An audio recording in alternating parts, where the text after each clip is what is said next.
السلام علیکم ورحمۃ اللہ وبرکاتہ۔ الحمد للہ نحمده ونستعینه ونستغفره ونؤمن به ونتوکل علیہ ونعوذ باللہ من شرور انفسنا ومن سیئات اعمالنا من يهده اللہ فلا مضل له ومن يضلل فلا هادی له واشهد ان لا الہ الا اللہ وحدہ لا شریک له واشهد ان محمدا عبده ورسولہ اما بعد فإن خیر الحدیث کتاب اللہ وخیر الہدی ہدی محمد صلی اللہ علیہ وسلم وشر الامور محدثاتها وکل محدثۃ بدعہ وکل بدعۃ ضلالہ وکل ضلالۃ فی النار۔ اعوذ باللہ السمیع العلیم من الشیطان الرجیم من حمزہ ونفخہ ونفثہ۔ بسم اللہ الرحمن الرحیم۔ رب اشرح لی صدری ویسر لی امری واحلل عقدۃ من لسانی یفقہوا قولی۔ اللہم صلی وسلم علی نبینا محمد۔ 28ویں پارے کا آخری ربع۔ بسم اللہ الرحمن الرحیم۔ سورہ تغابن 28ویں پارے میں ہے، مدنی صورت ہے، یا اس میں 18 آیات ہیں، 2 رکوع ہیں۔ بسم اللہ الرحمن الرحیم۔ یسبح للہ ما فی السماوات وما فی الارض۔ اللہ کی تسبیح کر رہی ہے ہر وہ چیز جو آسمانوں میں ہے اور ہر وہ چیز جو زمین میں ہے۔ اسی کی بادشاہی ہے اور اسی کے لیے تعریف ہے۔ لہ الملک و لہ الحمد وہو علی کل شیء قدیر، اور وہ ہر چیز پر قادر ہے۔ وہی ہے جس نے تم کو پیدا کیا، پھر تم میں سے کوئی کافر ہے اور کوئی مومن ہے۔ فَمِنْكُمْ كَافِرٌ وَمِنْكُمْ مُؤْمِنٌ اللہ بما تعملون بصیر، اور اللہ وہ سب کچھ دیکھ رہا ہے جو تم کرتے ہو۔ اس نے زمین اور آسمانوں کو برحق پیدا کیا ہے اور تمہاری صورت بنائی، اور بڑی عمدہ صورت۔ وَصَوَّرَكُمْ فَأَحْسَنَ صُوَرَكُمْ، ہماری صورتیں بنائی ہیں لیکن بہت عمدہ صورت بنائی۔ انسان جیسی کوئی مخلوق نہیں، اتنا حسین، اتنا خوبصورت، اتنا متناسب۔ اور خود اللہ فرما رہے ہیں فَأَحْسَنَ صُوَرَكُمْ، اور کیا عمدہ صورت بنائی، اور اسی کی طرف آخر کار تمہیں پلٹنا ہے۔ وَإِلَيْهِ الْمَصِيرُ، زمین اور آسمانوں کی ہر چیز کا اسے علم ہے۔ جو کچھ تم چھپاتے ہو، جو کچھ تم ظاہر کرتے ہو، سب اس کو معلوم ہے، اور وہ دلوں کا حال تک جانتا ہے۔ واللہ علیم بذات الصدور، کیا تمہیں ان لوگوں کی کوئی خبر نہیں پہنچی جنہوں نے اس سے پہلے کفر کیا اور پھر اپنی شامت اعمال کا مزہ چکھ لیا؟ یعنی جن لوگوں نے تم سے پہلے اللہ کا انکار کیا اور پھر اس جرم کی پاداش میں انہیں دنیا میں بھی سزا ملی، اور آگے ان کے لیے ایک دردناک عذاب ہے۔ دنیا کے عذاب تو جو ہوا سو ہوا، آگے بھی ان کے لیے ایک دردناک عذاب ہے۔ وَلَهُمْ عَذَابٌ أَلِيمٌ، کیوں؟ ذَلِكَ بِأَنَّهُ كَانَتْ تَأْتِيهِمْ رُسُلُهُم بِالْبَيِّنَاتِ، اس انجام کے مستحق وہ اس لیے ہوئے کہ ان کے پاس ان کے رسول کھلی کھلی دلیلیں اور نشانیاں لے کر آتے رہے، مگر انہوں نے کیا جواب دیا؟ انہوں نے کہا کیا انسان ہمیں ہدایت دیں گے؟ ابشر یہدوننا فکفروا، اس طرح انہوں نے ماننے سے انکار کر دیا۔ وتولوا، اور منہ پھیر لیا۔ واستغنى اللہ، تب اللہ بھی ان سے بے پرواہ ہو، اور اللہ تو ہے ہی بے نیاز اور اپنی ذات میں آپ محمود۔ منکرین نے بڑے دعوے سے کہا کہ وہ مرنے کے بعد ہرگز دوبارہ نہیں اٹھائے جائیں گے۔ ان یبعثوا، ان سے کہو نہیں، میرے رب کی قسم تم ضرور اٹھائے جاؤ۔ اے پیغمبر صلی اللہ علیہ وآلہ وسلم، آپ ان سے کہیں، قسم کھا کے کہیں، بلا و ربی، کیوں نہیں، میرے رب کی قسم، لتبعثن ثم لتنبؤن بما عملتم، ضرور تم اٹھائے جاؤ گے اور پھر ضرور تمہیں بتایا جائے گا کہ تم نے دنیا میں کیا کچھ کیا ہے، اور ایسا کرنا اللہ کے لیے بہت آسان ہے۔ اب یہاں یہ سوچنے کی بات ہے کہ ایک منکر آخرت کے لیے آخر اس سے کیا فرق پڑتا ہے کہ آپ اسے آخرت کے آنے کی خبر قسم کھا کر دیں یا قسم کھائے بغیر آپ اسے یہ بات کریں۔ وہ جب اس چیز کو مانتا ہی نہیں تو اس بنا پر کیسے مان لے گا کہ آپ قسم کھا کر اس سے بات کر رہے ہیں؟ اس کی وجہ یہ ہے کہ نبی صلی اللہ علیہ وسلم کے مخاطب وہ لوگ تھے جو اپنے ذاتی تجربے کی بنا پر یہ خوب جانتے تھے کہ آپ نے کبھی پوری زندگی میں جھوٹ نہیں بولا. بے شک وہ آپ کے جتنے بھی خلاف تھے، کیسے بھی بہتان گھڑتے رہتے تھے آپ کے خلاف، لیکن اپنے دلوں میں کچھ سوچ بھی نہیں سکتے تھے کہ کبھی صادق اور امین جیسا سچا انسان خدا کی قسم کھا کر جو بات کہہ رہا ہے وہ جھوٹ ہو سکتی ہے.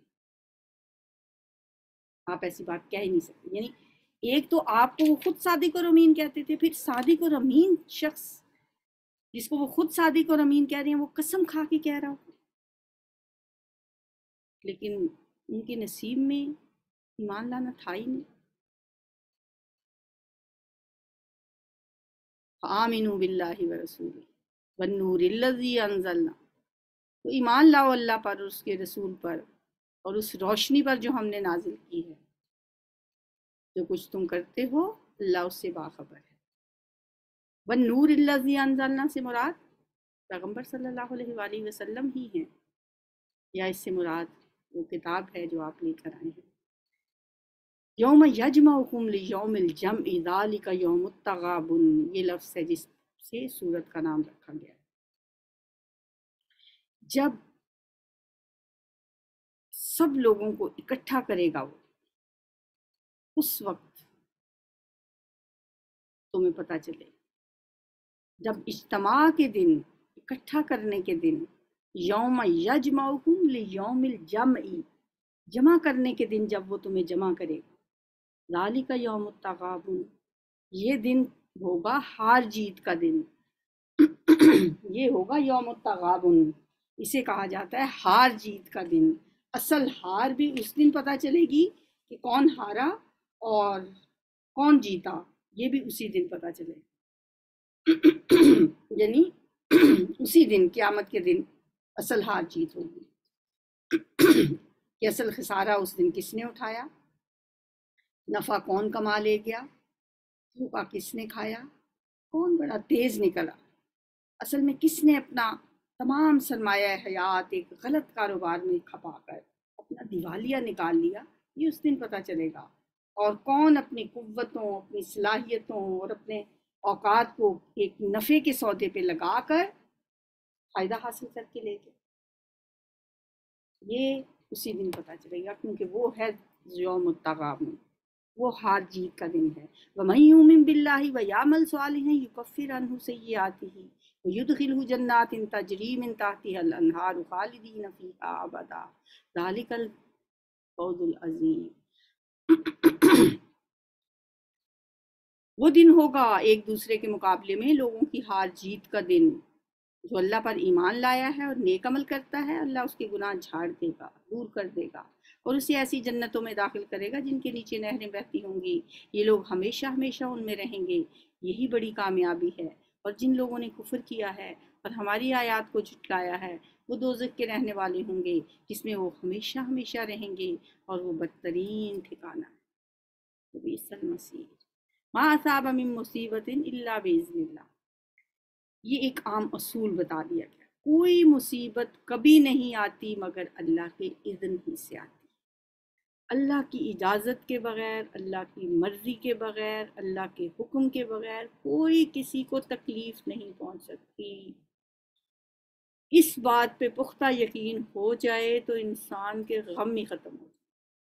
ما اصاب من مصیبت الا باذن اللہ. پھر ہم کسی کو بلیم نہ کریں، یہ ہو جاتا تو یہ ہوتا، فلاں ایسا نہ کرتا تو یہ نہ ہوتا، یہ نہ میں نہ کرتی تو مجھے یہ نہ ملتا. اس طرح کی باتیں بھی انسان کبھی نہیں پھر کرے جب اس کا یہ پختہ یقین ہو کہ ما اصاب من مصیبت الا باذن اللہ. جو شخص اللہ پہ ایمان رکھتا ہو اللہ اس کے دل کو ہدایت دیتا ہے. تو من یؤمن باللہ یہدی قلبہ، اللہ کو ہر چیز کا علم ہے. اس لیے واطیعوا اللہ واطیعوا الرسول، اللہ کی اطاعت کرو، رسول کی اطاعت کرو. فَإِن تَوَلَّيْتُمْ فَإِنَّمَا عَلَىٰ رَسُولِنَا الْبَلَاغُ الْمُبِينُ. لیکن اگر تم اطاعت سے منہ موڑتے ہو، یہ تو اللہ کا حکم ہے نا، اطیعوا اللہ واطیعوا الرسول، لیکن اگر تم یہ حکم نہیں مانتے، اطاعت نہیں کرتے، فَإِنَّمَا عَلَىٰ رَسُولِنَا الْبَلَاغُ الْمُبِينُ، تو ہمارے رسول پر تو صاف صاف حق پہنچا دینے کے سوا کوئی ذمہ داری نہیں. آپ کا کام بس پہنچا دینا ہے، آگے تمہارا نصیب میں ہوگا تو ہدایت پہ آ جاؤ گے اور بچ جاؤ گے عذاب سے. اگر تمہارے مقدر میں نہیں ہے تو پھر مطلب مقدر کی یہ مطلب نہیں ہے کہ اس میں ہماری کوئی ذمہ داری نہیں ہے، ہماری ذمہ داری ہے. مطلب اگر تم نے بات نہ مانی تو پھر تمہارے نصیب ہی پھوٹ گئے نا. اللہ وہ ہے جس کے سوا کوئی اللہ نہیں ہے، کوئی الہ نہیں ہے. لہٰذا ایمان لانے والوں کو اللہ ہی پر بھروسہ رکھنا چاہیے. فَلْيَتَوَكَّلِ الْمُؤْمِنُونَ یا ایھا الذین آمنو، اے ایمان والو، اپنی بیویوں اور اپنی اولاد میں سے، تمہاری اولاد اور تمہاری بیویوں میں سے بعض تمہارے دشمن ہیں. ان من ازواجکم و اولادکم عدو لکم فاحذروہم، ان سے ہوشیار رہو. وَإِن تَعْفُوا وَتَصْفَحُوا وَتَغْفِرُوا فَإِنَّ اللَّهَ غَفُورٌ رَحِيمٌ، اگر تم عفو درگزر سے کام لو اور معاف کر دو تو اللہ غفور الرحیم ہے. بیویاں اور اولاد دشمن کیوں ہیں؟ اس لیے کہ انسان بعض اوقات ان کی وجہ سے غلط کام کرتا ہے، ان کی وجہ سے انسان ناجائز کام بھی کر جاتا ہے. اس کا یہ مطلب نہیں ہے کہ وہ تمہارے دشمن ہیں لہٰذا تم ان کے لیے کچھ نہ کرو، ان کے ساتھ بھلائی کا سلوک بھی کرو، اس نے سلوک بھی کرو، اچھے طریقے سے ان سے بات بھی کرو، سب کچھ کرو، لیکن کبھی راہ حق سے ان کی خاطر نہ پھر جانا، ان کی خاطر سیدھا رستہ نہ چھوڑ دینا، سیدھے رستے سے نہ ہٹ جانا. کیونکہ دنیاوی رشتے کے لحاظ سے اگرچہ یہ لوگ انسان کو سب سے زیادہ عزیز ہوتے ہیں، لیکن دین کے لحاظ سے یہ تمہارے دشمن ہیں. کیوں؟ کہ یہ دشمنی اس حیثیت سے بھی ہو سکتی ہے کہ وہ تمہیں نیکی سے روکتے ہیں اور بدی کی طرف مائل کرتے ہیں. سارے نہیں تو کچھ تو ایسے ہوتے ہیں نا. اور بعض اوقات انسان کی خاطر گناہوں میں بھی مبتلا ہو. بچوں کو خوش کرنے کے لیے، بیوی کو خوش کرنے کے لیے لوگ رشوت لینا شروع کر دیتے ہیں، سود کی پرواہ نہیں کرتے. تو اس لیے فرمایا کہ ان کی محبت میں گرفتار ہو کر اپنی عاقبت برباد نہ کر بیٹھنا. اگر تم ان کی اصلاح نہ کر سکو تو کم از کم اپنے آپ کو بگڑنے سے ضرور بچائے.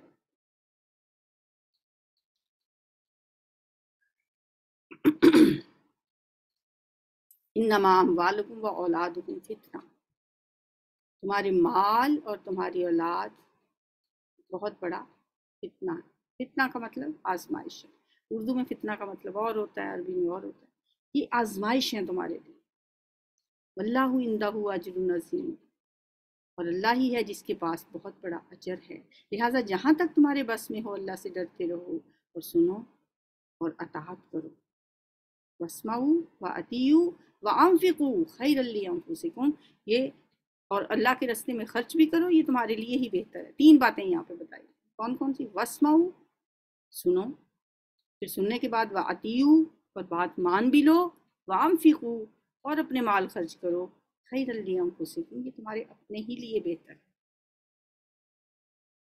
جو اپنے دل کی تنگی سے محفوظ رہ گئے بس وہی فلاح پانے والے ہیں. وَمَن یُوقَ شُحَّ نَفْسِهِ فَأُولَٰئِکَ هُمُ الْمُفْلِحُونَ. یہ جو شح ہے نا، یہ انسان کے اندر رکھ دی گئی. یہ کیا ہے؟ شح کسے کہتے ہیں؟ دلوں کی تنگیاں، بخل. مال کی محبت میں انسان بعض اوقات اللہ کے راستے میں خرچ کرنے سے رکا رہتا ہے، اسے شح کہا جاتا ہے. وَمَن یُوقَ شُحَّ نَفْسِهِ، جو اپنے دل کی تنگی سے بچا لیا گیا، یہ لوگ پھر کامیاب ہیں. کیونکہ یہ دنیا تو چند دن کی ہے. وَمَا عِندَكُمْ يَنْفَدُ وَمَا عِندَ اللَّهِ بَاقٍ، جو تمہارے پاس ہے وہ تو ختم ہو جائے گا، جو اللہ کے پاس پہنچ جاتا ہے وہ باقی رہنے والا ہے. جسے یہ بات سمجھ آ جائے پھر ان کے دل کی تنگیاں ختم ہو جاتی ہیں. پھر وہ آخرت کے خزانے میں جمع کرانے سے ذرا دریغ نہیں کرتے، پھر انہیں کوئی پریشانی نہیں ہوتی. پھر وہ یہ نہیں سمجھتے کہ اتنا میں نے دے دیا، بلکہ وہ کہتے ہیں اتنا میں نے بچا لیا. جیسے حضرت عائشہ صدیقہ نے ایک دفعہ نبی صلی اللہ علیہ وسلم نے پوچھا کہ وہ جو گوشت تقسیم کرنے کے لیے کہا تھا کیا وہ سارا دے دیا؟ انہوں نے کہا نہیں، یہ ایک ٹکڑا بچ گیا ہے. آپ نے فرمایا نہیں، یہ نہیں بچا، وہ سارا بچ گیا جو دے دیا تھا. بچا تو وہ ہے، یہ تو ہم کھا لیں گے، یہ نہیں بچے گا، وہ بچ گیا۔ اگر تم اللہ کو قرض حسن دو تو وہ تمہیں کئی گنا بڑھا کر دے گا۔ ان تقرضوا اللہ قرضا حسنا یضاعف لکم ویغفر لکم اللہ شکور حلیم۔ اگر تم اللہ کو قرض حسنہ دو تو وہ تمہیں کئی گنا بڑھا کر دے گا اور تمہارے قصوروں سے درگزر فرمائے گا۔ اللہ بڑا قدردان اور بردبار ہے۔ عالم الغیب والشہادت العزیز الحکیم، حاضر اور غائب اور ہر چیز کو جانتا ہے، زبردست اور دانا ہے، عزیز الحکیم ہے، زبردست اور حکمت والا ہے۔ سورۃ الطلاق۔ سورۃ طلاق میں خانگی زندگی سے متعلق احکامات ہیں۔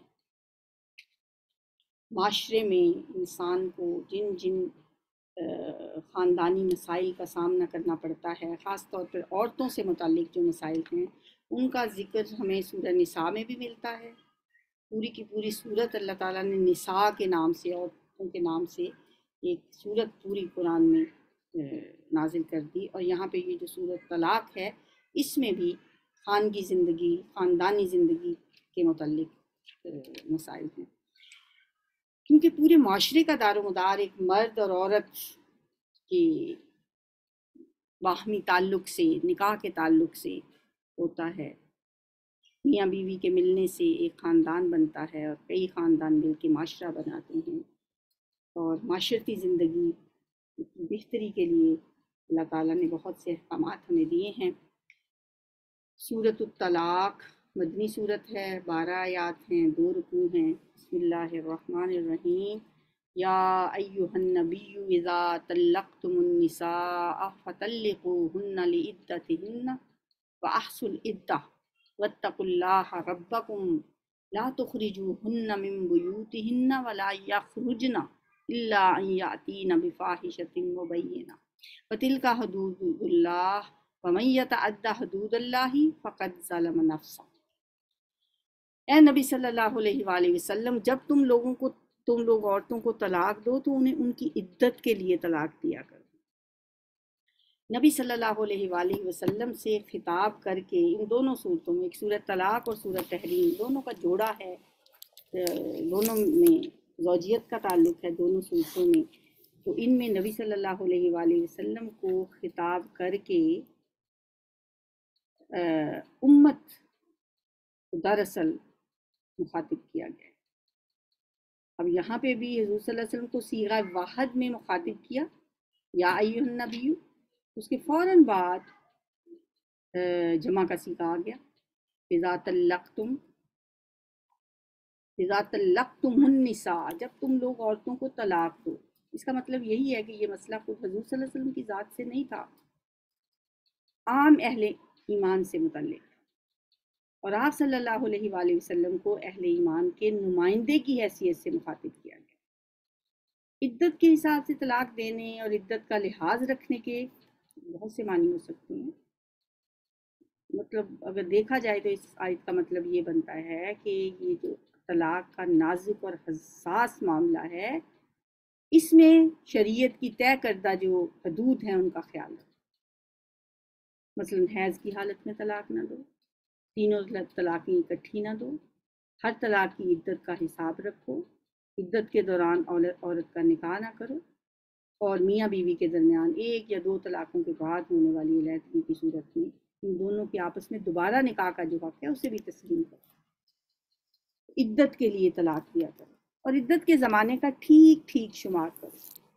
وَأَحْصُوا الْعِدَّةَ، اور اللہ سے ڈرو، یعنی کہ ان معاملات میں اللہ کا تقوی اختیار کرو، اللہ سے ڈرتے رہو، جو تمہارا رب ہے۔ زمانہ عدت میں نہ تم انہیں ان کے گھروں سے نکالو اور نہ وہ خود نکلیں۔ یہ ایسا حکم ہے جس پہ آج ہمارے معاشرے میں بالکل بھی عمل نہیں ہوتا۔ لا تخرجوہن من بیوتہن ولا یخرجن، نہ تم نکالو انہیں اور نہ وہ خود نکلیں عدت کے دوران۔ یہاں تو وہ نکلتی پہلے ہیں، طلاق بعد میں ہوتی ہے، ذرا سی ناراضگی ہوتی ہے اور سب سے پہلے گھر چھوڑ کے جاتی ہے، عورتوں کو تو یہ کہا گیا ہے کہ وہ ولا یخرجنا، انہیں طلاق بھی دے دی گئی ہے نا، اگر ایک طلاق یا دو طلاقیں، وہ گھر سے نہ نکلیں، گھر میں ہی رہیں، اور نہ مرد ان کو نکالیں، الا ان یاتین بفاحشۃ مبینہ، الا یہ کہ وہ کسی صریح برائی کی مرتکب ہوں، کسی بے حیائی کی مرتکب ہوں، تو پھر نکالا جا سکتا ہے۔ فتلک حدود اللہ، یہ اللہ کی حدیں ہیں، ومن یتعدی حدود اللہ فقد ظلم نفسہ، اور جو کوئی اللہ کی مقرر کردہ حدود میں سے نکلتا ہے، تجاوز کرتا ہے، وہ اپنے اوپر خود ظلم کرنے والا ہے۔ لا تدری لعل اللہ یحدث بعد ذلک امرا، تم نہیں جانتے شاید اس کے بعد اللہ موافقت کی کوئی صورت پیدا کر دے۔ یعنی اللہ تعالیٰ نے یہ جو عورت کو طلاق کے بعد عدت کے دوران گھر سے نہ نکلنے کا حکم دیا ہے، اس کے پیچھے بہت بڑی حکمت ہے۔ ہو سکتا ہے کہ اس طرح دونوں جب ایک گھر میں رہیں گے، ہو سکتا ہے کہ اللہ تعالیٰ ان کے درمیان نبھا کی کوئی صورت پیدا کرے۔ لعل، شاید کہ اللہ تعالیٰ یحدث بعد ذلک امرا، موافقت کی کوئی صورت اس کے بعد پیدا کر دے۔ پھر جب وہ اپنی عدت کی مدت کے خاتمے پر پہنچیں تو یا انہیں بھلے طریقے سے اپنے نکاح میں روک رکھو، یا بھلے طریقے پر ان سے جدا ہو جاؤ۔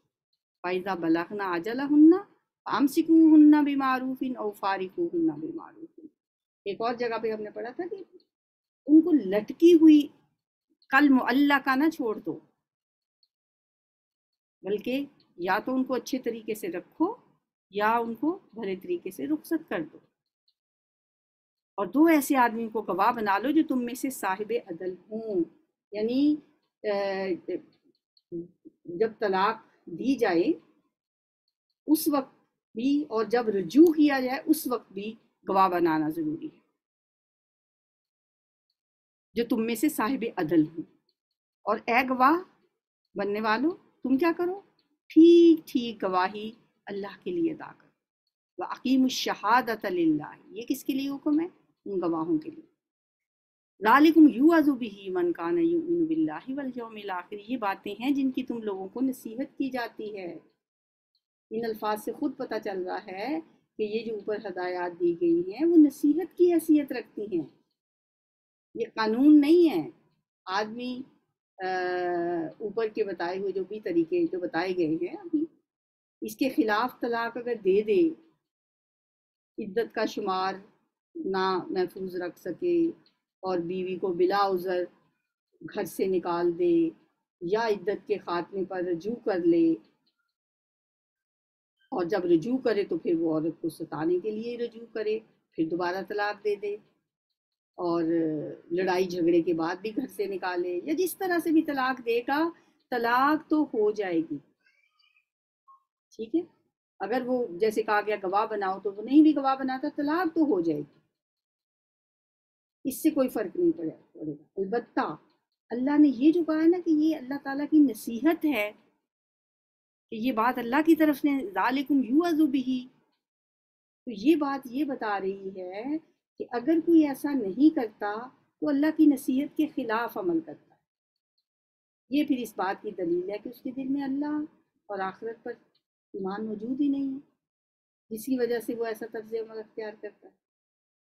ذالکم یوعظ بہ سے پتہ چلتا ہے کہ یہ قانون یہ نہیں ہے۔ قانون تو جب اس نے کہہ دیا کہ تمہیں طلاق ہے، ایک دفعہ کہہ دیا تو اس کو ایک طلاق ہو گئی۔ وَمَن يَتَّقِ اللَّهَ يَجْعَل لَّهُ مَخْرَجًا، یہ بڑی پیاری آیت۔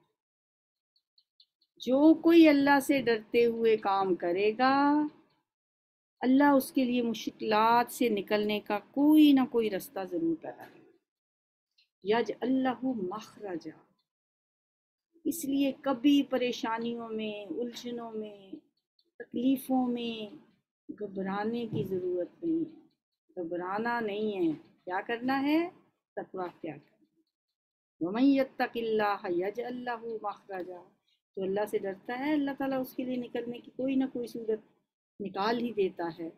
وَيَرْزُقْهُ مِنْ حَيْثُ لَا يَحْتَسِبُ، اور اسے ایسے رستے سے رزق دیتا ہے جدھر اس کا گمان بھی نہیں جاتا، انسان نے کبھی سوچا بھی نہیں ہوتا کس طریقے سے، کہاں سے اللہ تعالیٰ اسے رزق دے رہا ہے۔ وَمَن يَتَوَکَّلْ عَلَى اللَّهِ فَهُوَ حَسْبُهُ، جو اللہ پر بھروسہ کرے اس کے لیے وہ کافی ہو جاتا ہے۔ توکل کر کے تو دیکھو، اللہ کو اپنی آخری امید بنا کے تو دیکھو، اللہ کے لیے کچھ بھی کر کے تو دیکھو، فَهُوَ حَسْبُهُ، وہ اس کے لیے کافی ہو جاتا ہے۔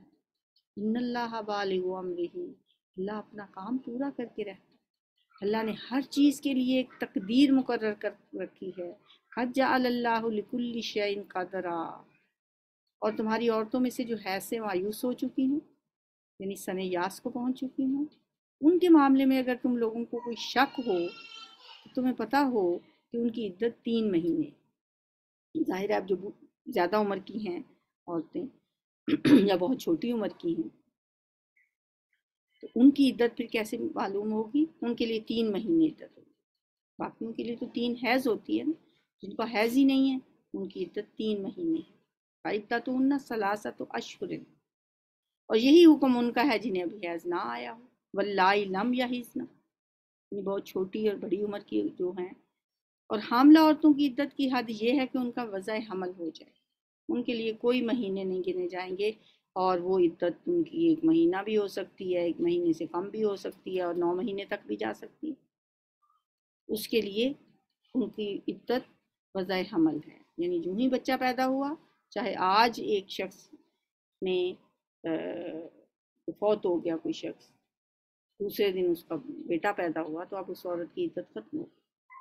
جو شخص اللہ سے ڈرے اس کے معاملے میں وہ سہولت پیدا کر دیتا ہے، بالکل ویسی ہی پھر آیت آ گئی، وَمَن يَتَّقِ اللَّهَ يَجْعَل لَّهُ مِنْ أَمْرِهِ يُسْرًا، پیچھے فرمایا تھا اللہ تعالیٰ اس کے لیے نکلنے کی صورت پیدا کر دیتا ہے جو تقوی اختیار کرتا ہے۔ یہاں فرمایا جو اللہ سے ڈرتا ہے، جو تقوی اختیار کرتا ہے، اس کے معاملے میں وہ سہولت پیدا کر دیتا ہے۔ ذَلِكَ أَمْرُ اللَّهِ أَنزَلَهُ إِلَيْكُمْ، یہ اللہ کا حکم ہے جو اس نے تمہاری طرف نازل کیا ہے۔ جو اللہ سے ڈرے گا اللہ اس کی برائیوں کو اس سے دور کر دے گا، اس کو بڑا اجر دے گا۔ یہ تیسری مرتبہ آیا وَمَن يَتَّقِ اللَّهَ، وَمَن يَتَّقِ اللَّهَ يُكَفِّرْ عَنْهُ سَيِّئَاتِهِ، اللہ اس سے اس کی برائیوں کو دور کر دے گا، اس کو بڑا اجر دے گا۔ تو اللہ سے ڈرنے والوں کے لیے کیا کیا انعامات ہیں؟ اللہ اس کو مشکلات سے نکال لے جاتا ہے، اللہ اس کے لیے ہر کام میں سہولت پیدا کر دیتا ہے، اللہ اس کی برائیوں کو اس سے دور کر دیتا ہے، اللہ اسے بہت بڑا اجر دیتا ہے، اللہ اسے وہاں سے رزق دیتا ہے کہ اسے گمان بھی نہیں ہوتا۔ سبحان اللہ۔ اللہم انا اسألک الہدی والتقی والعفاف والغنی، یہ دعا اس کے اندر ہم اللہ سے تقوی مانگتے ہیں۔ 4 چیزیں مانگی جاتی ہیں، بہرحال اس میں ایک تقوی بھی ہے، اس لیے جب بھی ہم تقوی کی دعا کیا کریں تو یہ دعا مانگا کریں اللہ سے، اللہم انا نسألک الہدی، اے اللہ ہم آپ سے ہدایت مانگتے ہیں، والتقی اور تقوی مانگتے ہیں، والعفاف اور عفت و پاک دامنی، والغنا اور غنا بے نیازی۔ تقوی کے لیے یہ دعا بھی ہے، اللہم آتی نفسی تقواہا وزکیہا وانت خیر من زکاہا انت ولیہا ومولاہا، یہ بھی تقوی کے لیے دعا ہے۔ تقوی کے اتنے زیادہ انعامات ہیں، ہمیں تقوی کی کوشش بھی کرنی چاہیے اور تقوی حاصل کرنے کے لیے دعا بھی کرنی چاہیے۔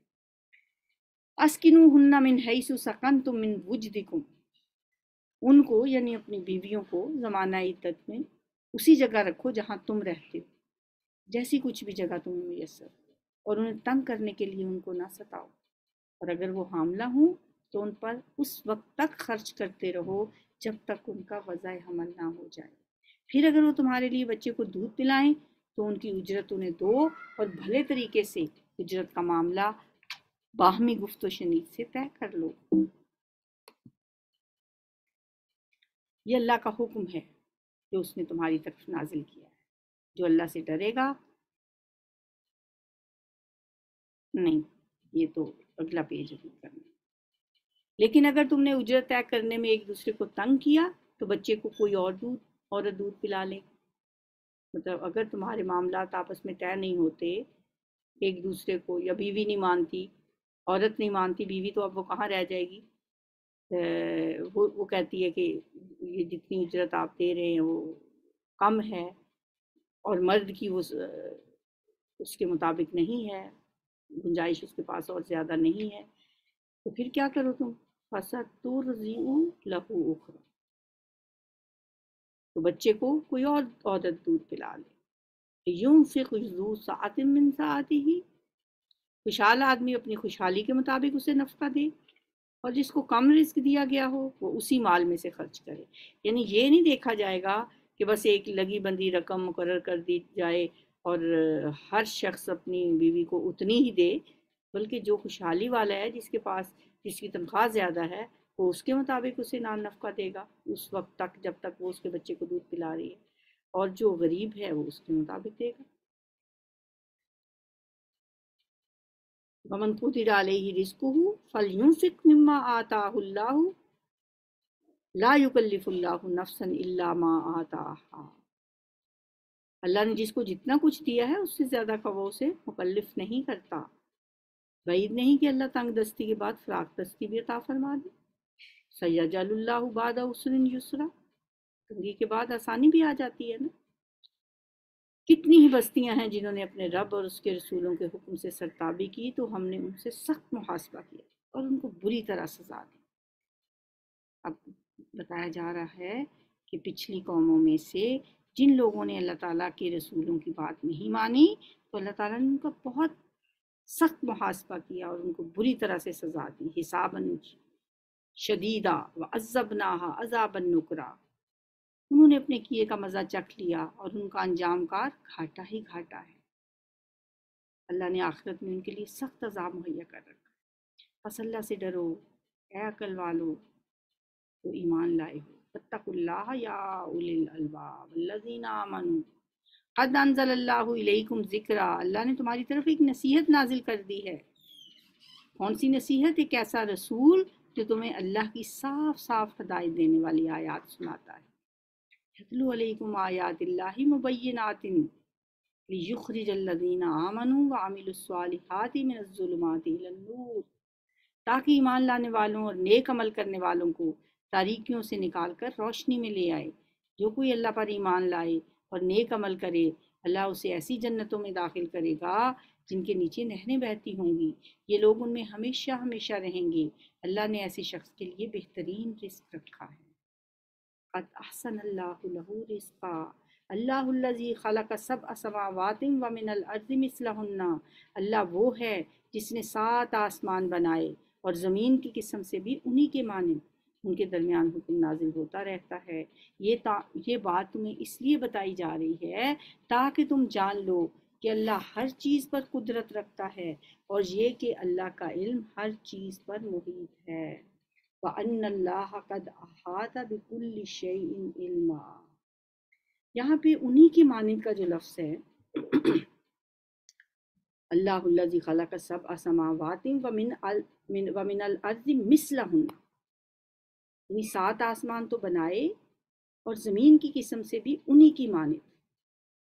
اس کا مطلب یہ نہیں ہے کہ جتنے آسمان بنائے ہیں اتنی ہی زمینیں بھی بنائی ہیں، بلکہ مطلب یہ ہے کہ جس طرح آسمان متعدد ہیں ویسی ہی زمینیں بھی متعدد بنائی ہیں۔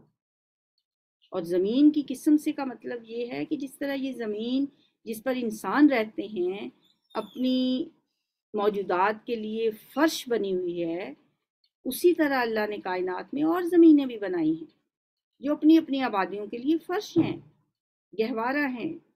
دوسرے لفظوں میں آسمان میں یہ جو بے شمار تارے اور سیارے نظر آتے ہیں، یہ زمین کی طرح ان میں بھی بہت سے ایسے ہیں جن میں کئی دنیایں آباد ہیں۔ ہم نہیں جانتے کہ اللہ نے یہ کائنات کتنی وسیع بنائی ہے، یہ زمین، یہ فلک، اس سے آگے تلک جتنی دنیایں ہیں ان میں تیری جھلک۔ اب ہمیں نہیں پتا کتنی دنیایں ہیں، اللہ نے یہ کائنات بہت وسیع بنائی ہے، ہم تو ہماری زمین تو ایک ذرہ ہے اس کے مقابلے میں۔ یہ اللہ تعالیٰ کی قدرت کی بہت بڑی بڑی نشانیاں پتہ چلتی ہیں اس آیت سے کہ اللہ وہ ہستی ہے جس نے 7 آسمان بنائے۔ اللہ الذی خلق سبع سماوات ومن الارض مثلہن، اور زمین کی قسم سے بھی انہی کی طرح کے ان کے درمیان حکم نازل ہوتا رہتا ہے، یتنزل الامر بینہن۔ اب ان آیات کے بارے میں ہم نہیں جانتے، بس اتنا ہی جانتے ہیں کہ اللہ تعالیٰ نے یقیناً کوئی اور بھی کائنات میں ایسی زمینیں بنائی ہیں، ایسی دنیایں بنائی ہیں جن کے درمیان اللہ کا حکم نازل ہوتا رہتا ہے۔ یہ بات تمہیں اس لیے بتائی جا رہی ہے تاکہ تم جان لو کہ اللہ ہر چیز پر قدرت رکھتا ہے، ان اللہ علی کل شیء قدیر وان اللہ قد احاط بکل شیء علما، اور یہ کہ اللہ کا علم ہر چیز پر محیط ہے۔ اب انشاءاللہ سورۃ تحریم ہے، پارہ مکمل کریں گے کل سورۃ تحریم پڑھ کے، اور پھر اس کے اہم نکات بھی کل ہی ڈسکس کریں گے۔ سبحانک اللہم و بحمدک، نشہد ان لا الہ الا انت، نستغفرک و نتوب الیک۔ السلام علیکم ورحمۃ اللہ۔